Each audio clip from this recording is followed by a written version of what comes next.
Salut les petits gnousses. Alors, quatrième et dernière vidéo jusqu'à preuve du contraire.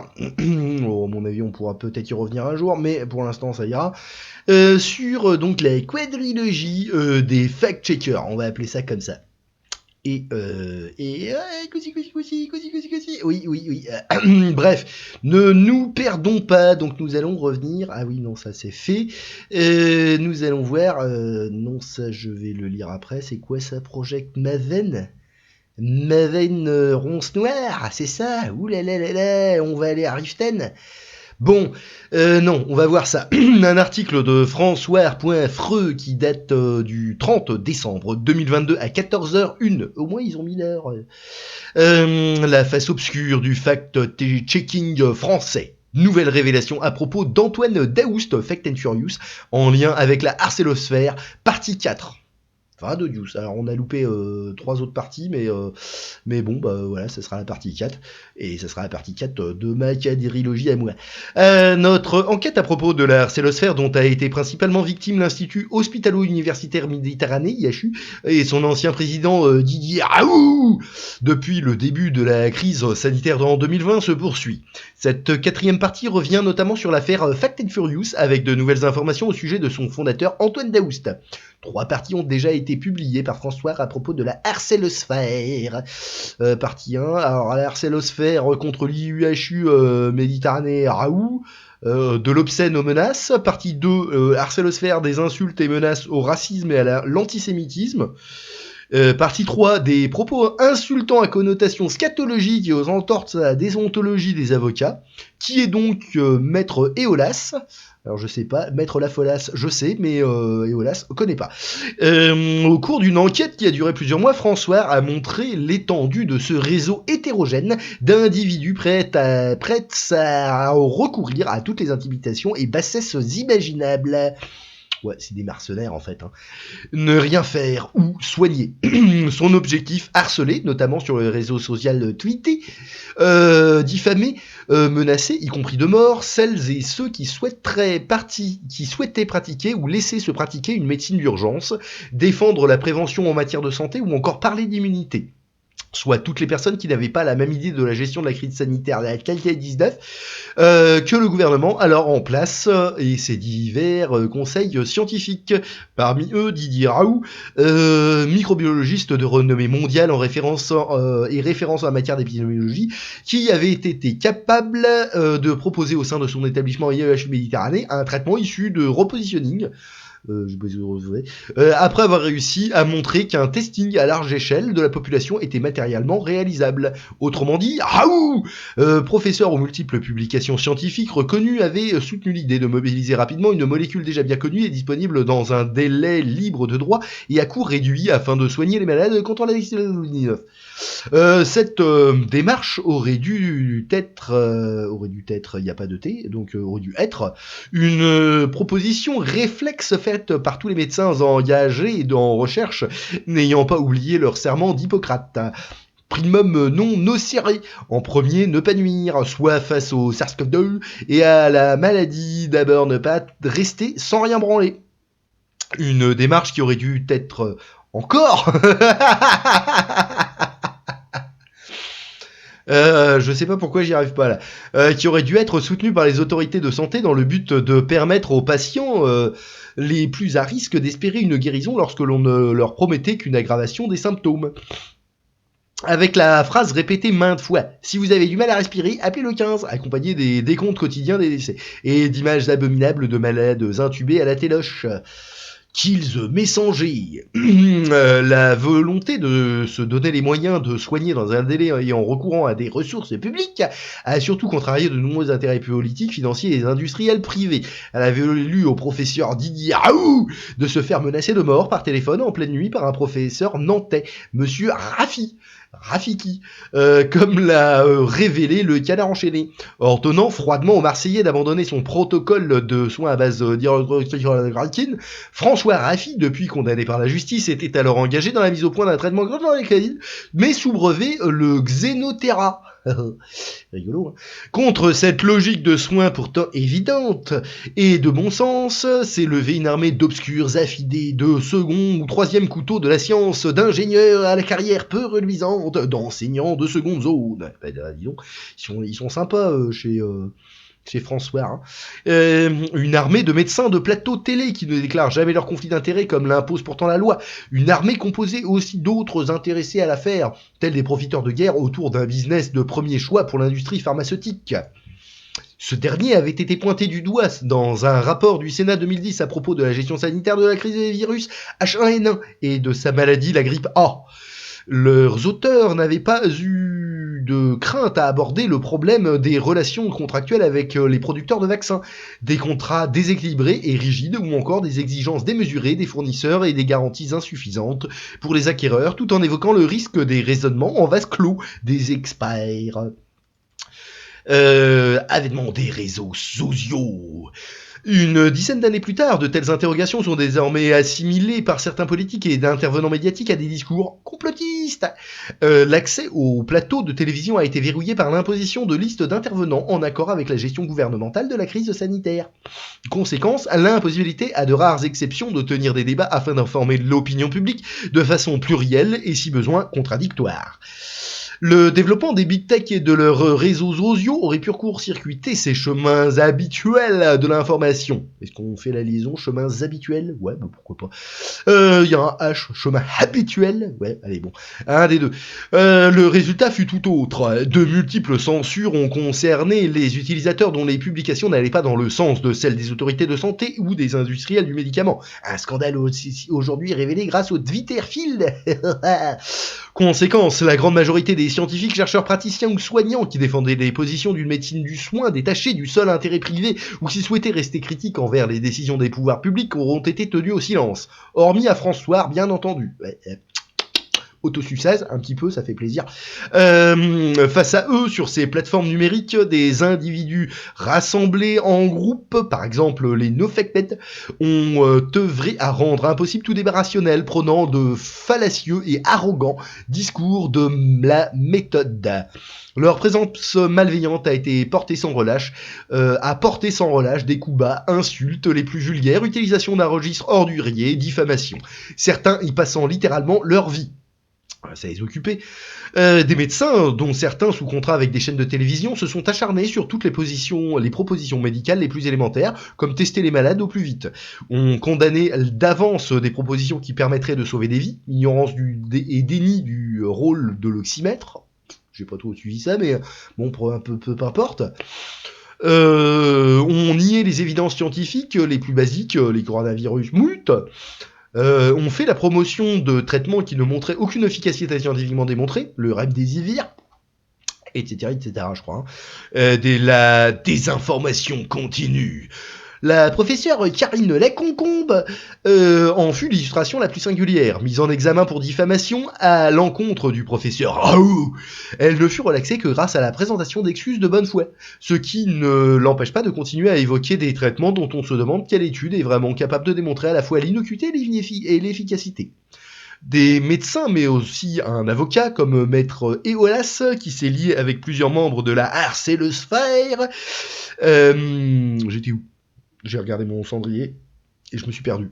De la Arcellosphère pour participer à ce manège, lui-même dégradant le débat public, à renfort de propos outranciers. Dans les précédents épisodes, c'est bien cette radioscopie en cours de tous les divers acteurs de la crise, certes non encore exhaustive, que François a essayé de réaliser et continuera d'examiner.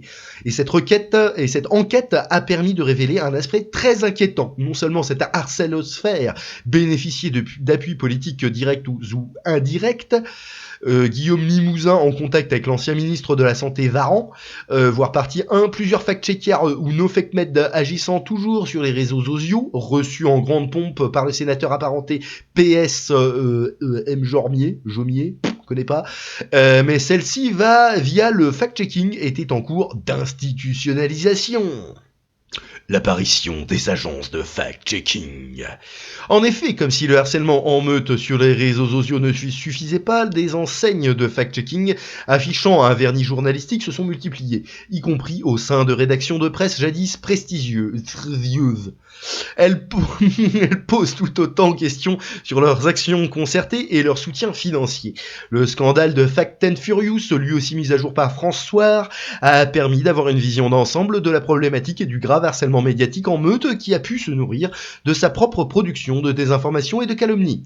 Le dénommé Antoine Daoust a été responsable du site de fact-checking dit Fact and Furious. Les révélations de François à son encontre et à propos des réseaux troubles des fact-checkés l'ont contraint à fermer le 26 novembre 2022, une entreprise qui ressemblait davantage à une officine qu'à une rédaction ou à une agence de presse.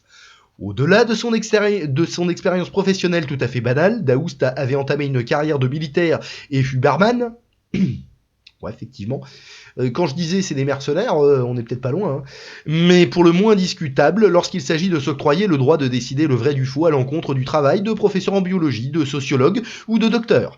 Au-delà d'un comportement personnel ayant entraîné contre lui un dépôt de plainte de la part de son épouse, divorce en cours, au-delà de déformations profondes de la vérité de certains faits journalistiques, nous y reviendrons, le fondateur de Fact and Furious avait pourtant été rapidement adoubé par les réseaux sociaux, par les réseaux tout court, y compris l'agence France Presse.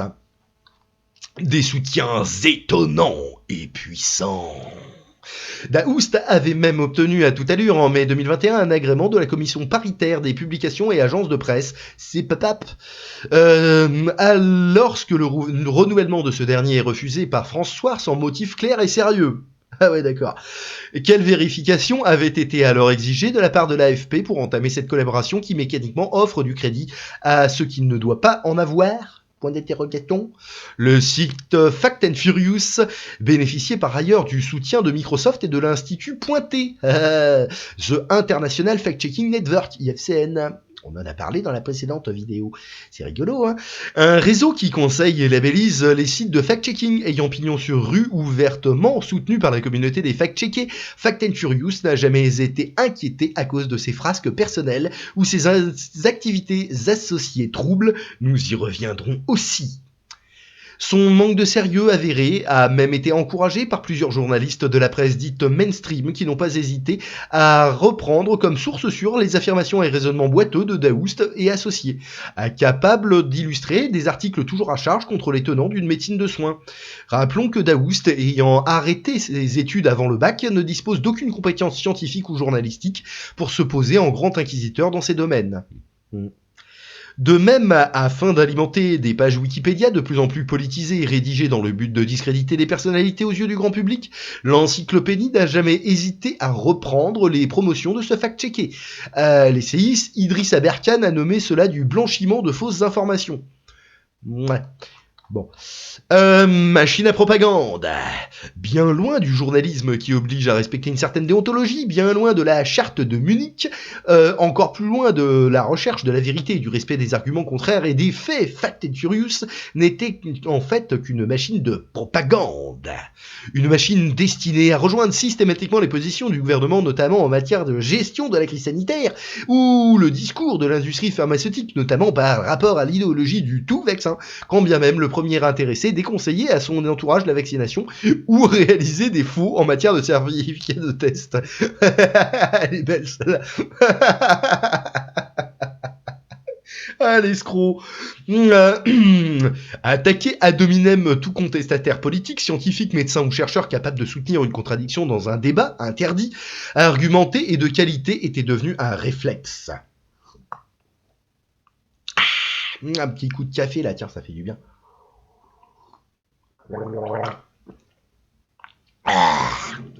Dégueulasse, impardonnable. Continuer l'enquête à ce stade allait rendre encore plus nette la vision d'une imposture glauque et gênante, et finirait de rencontrer ce triangle infernal dont on ne sait jamais quel côté attire l'autre sans jamais repousser le troisième. L'argent, le sexe et le pouvoir. Et il y a du sexe aussi là-dedans. Sex and drugs and... ok. Moi, c'est pas le même triangle. Hein. Il ne s'agissait pas à aucun moment de participer à un débat d'opinion équilibré ou à un processus de journalisme basé sur la vérification des faits, mais d'imposer aux citoyens, citoyennes, de se jeter dans un puits jamais à sec de désinformation et de propos mensongers. Petite désinformation entre amis. L'affaire Fact and Furious cachait d'autres éléments et permet, au-delà des aspects mondains peu reluisants que nous verrons, de se faire une idée sur la capacité de s'inclure de certains à un réseau dans le but de harceler, discréditer. Là encore, nous retrouvons des contenteurs de la première heure de Didier Raoult et de l'IHU qui ont réussi à influencer par ailleurs des acteurs médiatiques écoutés tels Samuel Alexander, particulièrement agissant sur Twitter, actuellement sous le coup d'une procédure judiciaire en diffamation. Antoine Daoust et sa communauté se réunissaient souvent par visioconférence ou au travers de l'usage d'outils collaboratifs comme Slack afin de communiquer. Sous couvert d'une approche journalistique, l'objectif était de cibler un ou plusieurs individus, loin de toute déontologie. Seule la fin d'essayer de nuire à autrui comptait. D'accord. Ainsi, changer la signature d'article n'était pas un problème. Daoust n'était pas un arrangement prêt, comme l'on peut le voir dans cet échange noir visuel, voire visuel, je sais plus lire moi, voire visuel ci-dessous, avec un médecin qui ne souhaitait pas voir son nom apparaître par crainte de devoir assumer ses propos. Je peux signer, ce n'est pas très honnête, mais seulement nous deux le saurons. Alors attends, faites le plus petit s'il vous plaît. Oui. Oui, j'ai plus mes yeux de 20 ans. Maintenant, si vraiment tu as peur, je peux signer l'article, aucun souci, seulement ce n'est pas très honnête. Mais seulement nous deux le saurons. Et l'autre il dit, bah oui, quand tu vois ce qu'ils font aux autres et quand tu sais que la justice ne fait rien, je vais réfléchir tout ça. Désolé, j'aurais pas peur comme ça s'il n'y avait pas d'impunité totale. Je vais réfléchir à en parler à mon mari parce qu'il sera touché lui aussi s'il me doxe. Pas de problème. Je verrai aussi ce que dit Azan, si elle est agressive, etc. D'accord. Ok. Le respect normalement si important du lecteur est relégué en arrière-plan. Si celui-ci qui ne sait pas vraiment de quelle rédaction lui est proposé un article, qui ne connaît pas le statut de l'auteur, qui pourrait être en conflit d'intérêts, ici un médecin. Rappelons la caution de l'AFP, rappelons le rôle de la SPPAP.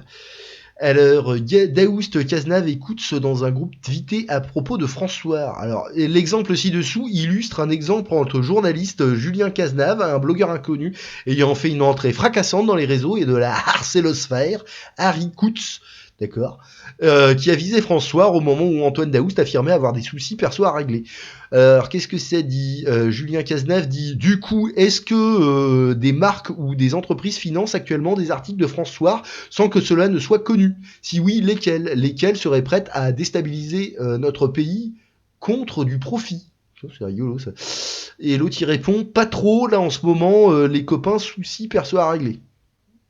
Bah, pas trop là en ce moment les copains, d'accord. Soucis perso à régler, donc ok.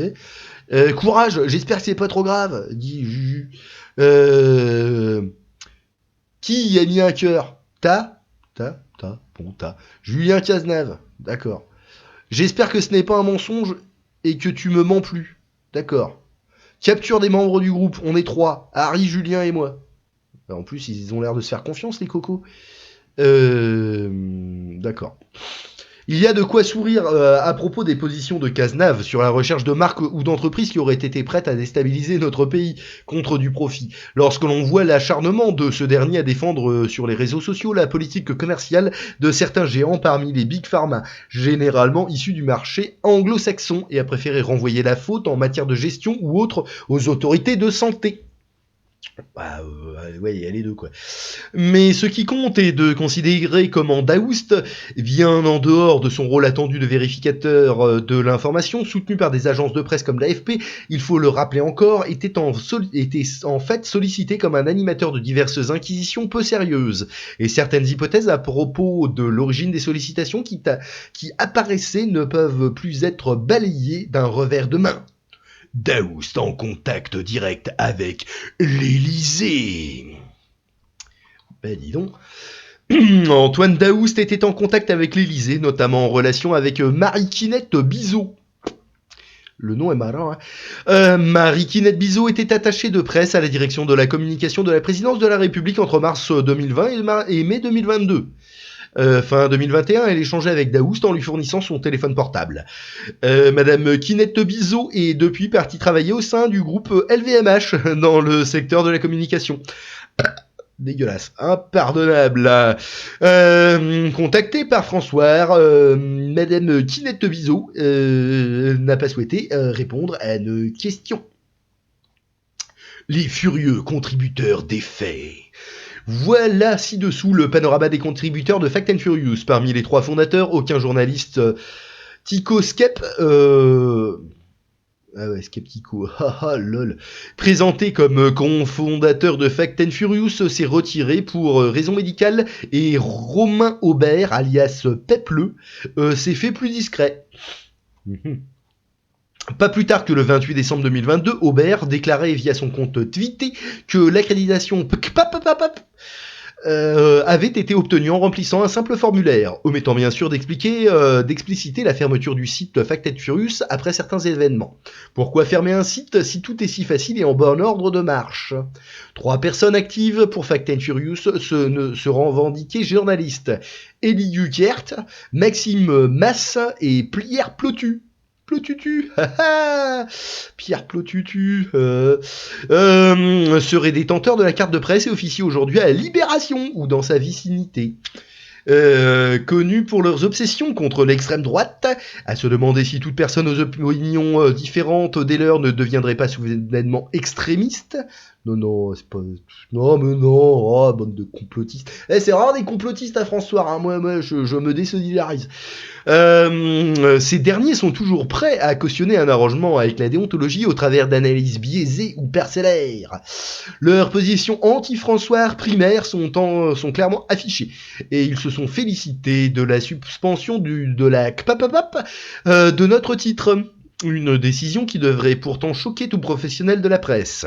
Une punition dont on devine la nature exacte, capable de menacer le sort futur de journalistes en poste et la liberté d'expression elle-même. Par la suite, Fact and Furious regorgeait de contributeurs qui n'ont pas manqué de montrer leur position férocement adverse à l'IHU Méditerranée, au professeur Raoult, et aussi évidemment à François. Seul titre de la presse qui a choisi de défendre l'idée d'une médiation de l'information équilibrée, argumentée et enrichie de l'avis d'experts et de spécialistes non alignés avec le gouvernement ou ses agences régionales de santé, ARS, ainsi que d'apporter un éclairage international sur la gestion de la crise sanitaire. Intéressons-nous plus précisément à la dénommée Cassandra de Béranger. Dernière arrivée, en juin 2022, celle-ci est devenue contributrice pour Fact and Furious alors qu'elle se présente et se décrit comme professeur de yoga. Spécialiste en cailloux magiques, voilà, ouais, mais je fais du fact-checking. Évidemment, ça rapporte bien aussi, c'est pas mal. Chasseuse d'anti-vax.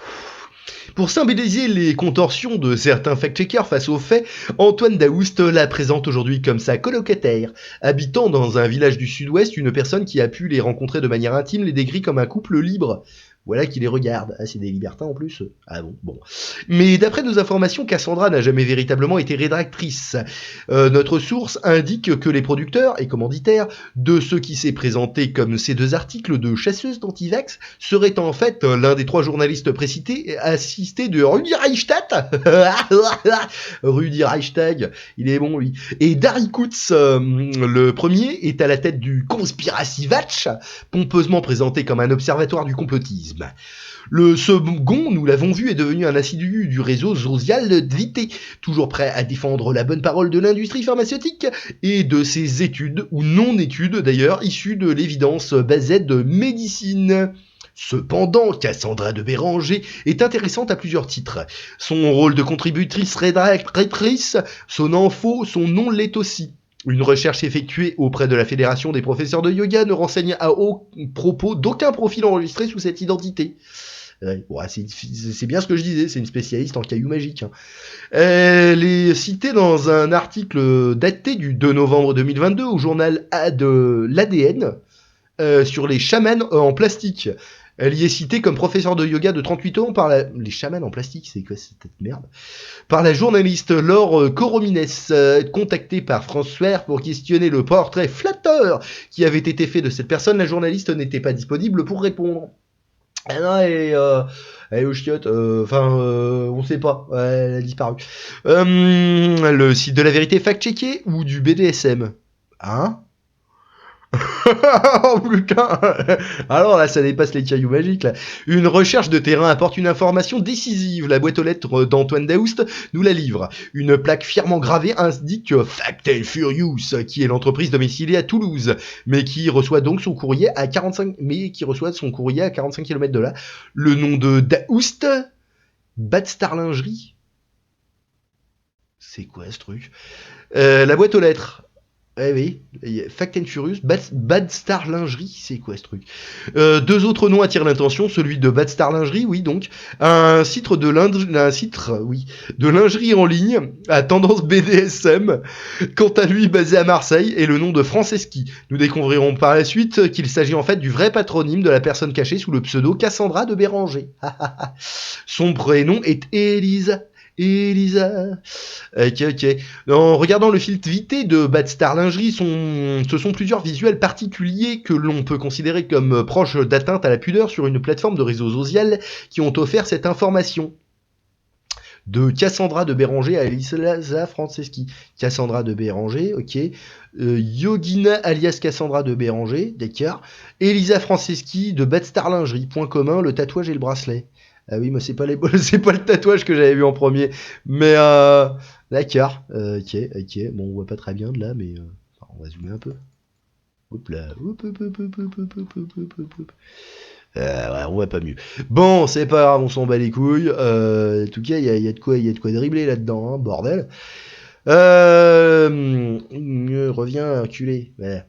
Ce sont les tatouages et le bracelet sur la main droite d'Elisa qui permettent d'identifier Cassandra de Béranger. Et bien la personne mettant son corps en évidence sur le site compte vité de Bad Star Lingerie. Une recherche rapide sur la site société.com en effet apporte l'identification certaine de la gérante de Bad Star Lingerie, Elisa Franceschi. Afin d'être sûr de nos informations, en cherchant du côté de l'état civil, seulement 3 Elisa Franceschi remplissaient les critères. Selon le témoignage de Malika Daoust, toujours épouse d'Antoine Daoust, mais en instance de divorce, ce dernier lui avait confirmé que la dénommée Cassandra avait 43 ans.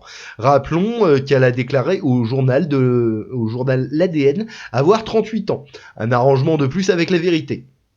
Une recherche généalogique a permis de déterminer l'état civil exact de cette personne, née le 17 novembre 1980 de père et de mère infirmiers dans les Bouches du Rhône. Ayant affiché son numéro de téléphone sur sa page commerciale Facebook, Elisa a pu être contactée par une cliente potentielle avec qui nous avons pu échanger. Une requête liée à l'achat d'un produit sur son site lui a été soumise. Niant tout d'abord la présence de son numéro de portable sur Facebook, il sera retiré quelques minutes après l'appel. Voir visuel ci-dessous. Sa manière d'accueillir un potentiel client en lui expliquant qu'elle rencontrait des problèmes avec certaines personnes ne reflète pas une pratique commerciale habituelle et sereine, nous indique la cliente. Oui, effectivement. Pour Samuel Alexander et la gloire de Pfizé. Pour compléter ce profil pour le moins étonnant pour une prétendue professionnelle du fact-checking, Elisa a fait l'objet d'une interview dans La Voix du X. Mais plus ça va, plus ça va. Et quand ça va, ça vient. Hein. Oh putain, bordel. Le 27 janvier 2021, dans laquelle elle expliquait les raisons de sa créativité, ses inspirations, mais aussi ses goûts musicaux. J'écoute de la musique de tous horizons, mais je suis une métalleuse dans l'âme. Il y a peu de temps, on m'a fait découvrir l'album Vast of Life du groupe de Dutsferd. Bah dis donc. Je l'écoute en boucle dans l'atelier. Mon morceau préféré est To the Fall of Man. Nous apprenons aussi qu'une autre passion d'Elisa, son activité intense sur le réseau social Instagram. Concernant la collab avec Alissa, c'est la magie des réseaux sociaux. Elle est assez active sur Instagram et moi aussi. Dotsferg est un groupe de métal grec pour le moins très peu connu du grand public et même des adorateurs lambda de musique métal. Bon, si, je connais un peu, c'est pour du tout mon délire. Mais bon, bref, qui a pu lui recommander celui-ci? Une simple recherche sur Vité nous fournira la réponse. Samuel Alexandre, grand adorateur de musique métal et lui-même chanteur à ses heures. Ce dernier a décidé en date du 12 décembre 2022 de livrer lui-même, à la surprise de certains tweetos amis, quelques clichés insolites et de manier l'ironie de la situation en décrivant une photo regroupant sa propre personne, Yogina alias Cassandra, Elisa Franceschi de son vrai nom, et Antoine Daoust. On les voit tous les trois ici en train de faire des gestes sataniques à la gloire de Pfizé. Peut-être pas la gloire de Pfizé, enfin faut pas déconner, hein. Ouais, bon bah voilà, ils font des trucs de métalleux quoi, bon, un peu de headbanging, des conneries comme ça, bon. L'ironie pourquoi pas, mais pas trop quand même. Est-ce que c'est à la gloire de Pfizé là, là c'est du délire, là, hein. Faut arrêter les conneries quand même les mecs, calmez-vous. L'ironie pourquoi pas, mais pas trop quand même. Samuel Alexandre a invité du sénateur Bernard Jomier, l'un des plus fervents défenseurs du tout vaccin, a déjà été abordé dans nos colonnes pour son rôle particulièrement agressif envers IHU Méditerranée et la personne de Didier Raoult. Il est aussi l'adversaire déclaré de toute personne essayant d'argumenter et de réfléchir à propos de la piètre gestion de la crise sanitaire menée par le gouvernement. Non, ils ont super bien géré, on n'aurait pas pu faire mieux. Il est l'un des éléments notables de la harcélosphère de par ses productions et sa présence zélée sur les réseaux sociaux. Samuel Alexandre a aussi réussi à influencer les détenteurs de blogs à succès tels Olivier Berruyer, auteur du site Les Crises. Également un média complotiste, du moins classé comme tel, par les décodeurs. Les Crises m'a contacté. Olivier Berruyer a passé un mois à refaire et revérifier tout ce que je raconte et à poser plein de questions. On passait des nuits blanches au téléphone. On a beau passer des nuits blanches au téléphone, si l'interlocuteur développe un discours biaisé et enragé contre la recherche scientifique publique, voilà qui ne donnera rien de correct. Ainsi, un ardent critique des mass médias s'est retrouvé à répéter à la lettre les propos à charge d'un enseignant du secondaire, au lieu de s'intéresser aux travaux, aux intentions médicales et aux protocoles dont l'efficacité des procédés a désormais été démontrée d'une sommité scientifique mondiale. Alors, ouais, enfin, oui et non, mais en tout cas, c'était pas aussi pourri que ce que d'autres ont pu dire. Surtout que en fait, ceux qui ont vérifié les trucs de Raoult, ils ont fait n'importe quoi. En fait, ils ont pas du tout suivi son proctologue. Oui, je sais, on dit protocole, mais c'est plus rigolo quand même. Voilà le travail de sape et d'influence néfaste dont est capable la harcélosphère. Samuel Alexandre, qui se présente comme un lanceur d'alerte, engagé soi-disant à gauche dans la dénonciation des risques chimiques de grenades d'intervention de la police, défenseur selon lui de la méthodologie scientifique, a tissé des liens avec le fondateur d'Antoine Daoust et sa petite amie. Oui, là, le fait, ouais, bon, là, ouais. Le DD apostrophe, je sais pas pour, voilà. Pseudo-rédactrice, ok. Réseau paillettes et influenceur. C'est ici la formation d'un réseau de personnages troublants qui se déclarent pour les uns défenseurs de la vérité journalistique et pour l'autre défenseurs de la méthode, sans aucun intérêt pour l'argent et qui aimeraient amicalement échanger. Quelle belle petite histoire. S'ils avaient pu en rester à l'amour de la musique, comme en témoigne cet éventuel déplacement à Berlin pour un festival de métal entre le 3 et le 6 juin 2022. Voilà qui aurait été encore plus merveilleux. Voyage à Berlin, Daoust Franceschi. Ouais, carnaval de Berlin. French Kiss and Wine, d'accord, bon. Car quelqu'un comme Alexandre Samuel, qui se défend tellement, toujours avec cette ironie particulière, celle qui semble prendre un peu le public pour des demeurés, de ne toucher aucun chèque de l'industrie pharmaceutique, peut-il vraiment devenir pote de Pogo avec une dame qui manifestement pourrait hypothétiquement ne pas avoir tout à fait les mêmes standards moraux en la matière? Pourquoi monsieur Alexandre Samuel a-t-il éprouvé le besoin d'entrer en contact avec monsieur Daoust et madame Franceschi? Pouvait-il ignorer la nature pour le moins ambiguë de leurs activités communes? Se connaissaient-ils auparavant? En effet, comme en témoigne cette publication Instagram, voire visuelle en dessous, alors que nous attendions plutôt, en fonction de son activité, à des publications autour de la mode et de la lingerie BDSM, Madame Elisa Franceschi n'a pas hésité à publier un genre de communication que les dénonciateurs du business de l'influence connaissent bien, et les vrais lanceurs d'alerte quant à eux. Le placement de produits. C'est quoi ce truc? Avec il y a des strass dans un truc coronavirus. Qu'est-ce que c'est que ce truc? Ouais, bon, c'est un truc de pub, quoi, ouais, c'est bon. Ok, des flacons de vaccins anti-Covid tellement fashion à paillettes, accompagnés d'un encouragement adressé au public à se faire vacciner. Diffusé gratuitement. Nul n'ignore que l'industrie pharmaceutique recrute des influenceurs afin de délivrer la bonne parole vaccinolâtre.